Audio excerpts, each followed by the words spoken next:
This is a shawl I just finished knitting and designing, actually. It combines very wide pieces of ribbing in the body of it with 1x1 ribbing on the edge of it.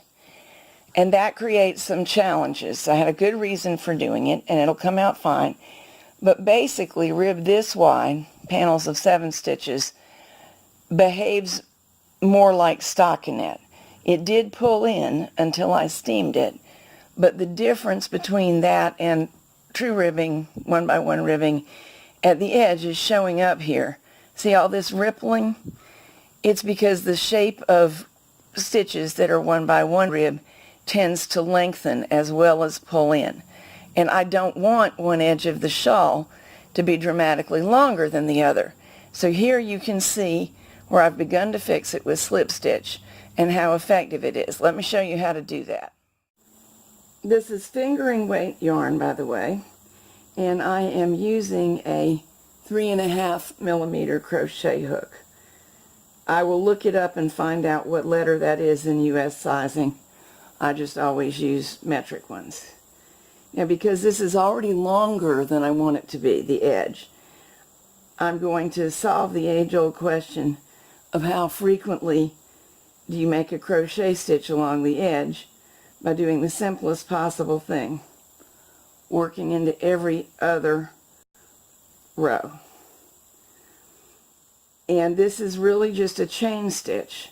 To crocheters, it's referred to as slip stitch, and in crochet it is often used to reinforce and tighten up edges.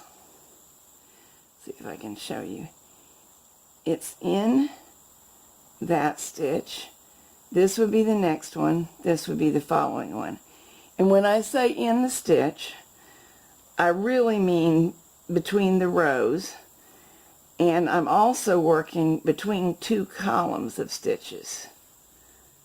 That one's worked into, skip that one, go into this one. Now the way it's formed is push the tool through, yarn over, that's what that's called, yarn over the hook, grab a loop, pull it through. It's the simplest possible crochet stitch, and machine knitters often use the latch tool to do it, and you may. Let me get mine and I'll show you.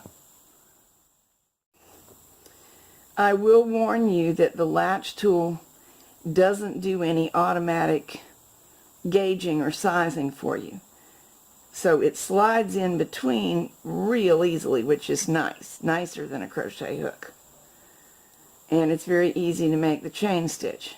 But it's all on you to get it to be the right size of stitch. Your choice. There's not a superior option. There are just 2 options with different advantages and disadvantages. And perhaps you can already see we just did this much, and it is tighter and firmer than the next section along. As I work, I'll explain the logic of the design a little. On the lower edge of the shawl, there were 3 columns of 5 knit stitches alternating with 2 columns of 5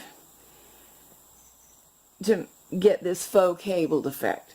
So any tendency of these columns to be longer, which they weren't very much because there's still 5 stitches, not just 1 and 1 of knits and purls, but it was offset by the tying.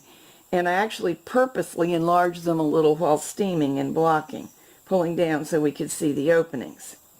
Now the top edge is going to be the one that goes around the neck and down the front of the wearer.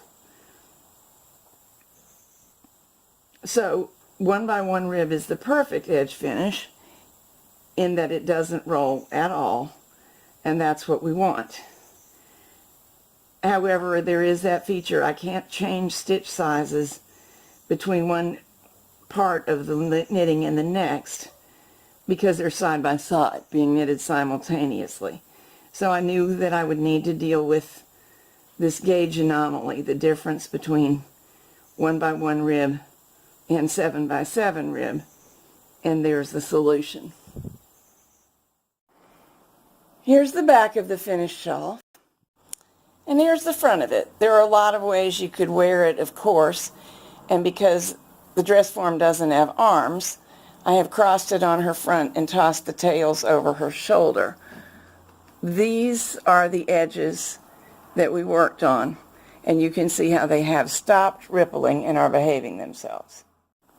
Here's another look. I've used the safety pin as a shawl pin. Of course, you would want something a little bit fancier, but the front edge is still hanging very, very nicely. This one is sized so as to fit a plus size person, and I'm writing the pattern with probably 3 size variations plus extra suggestions built in.